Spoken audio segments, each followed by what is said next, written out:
Hello guys, so part 7 simbilis ng nangyari.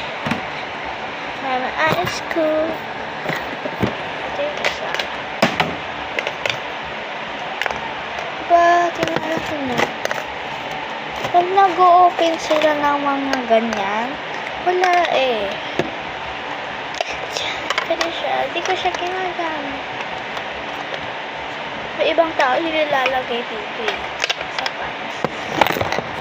Pero ako hindi kasi baka nasira eh. Yan o. Lang lang. Basta ang cute niya te.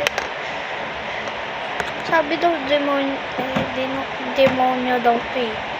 Naniniwala naman ako te. Di naman ako naniniwala. Basta naniniwala lang ang konti. Wala naman magpaparamdam sa gabi. Diba? Wala naman magpaparamdam. Comment down below. May labubo kayo. Nagpaparamdam ba? Ako kasi hindi. Kaya mga ano yung tao dyan. Pag ano kayo. Kasi yung isang classmate pumisyon ng labubo. And sabi niya daw, tumataas yung buhok niya. Tsaka bigla tinapon ng nanay niya. Siyempre, konting naniniwala ako. Pag siyempre, kaibigan ko yun tayo. Alam mo ba ba? Nung grade 3 ako, sabi niya akong kaibigan nun. Mga hilig sa wallet ko, mga labubo wallet, ganun.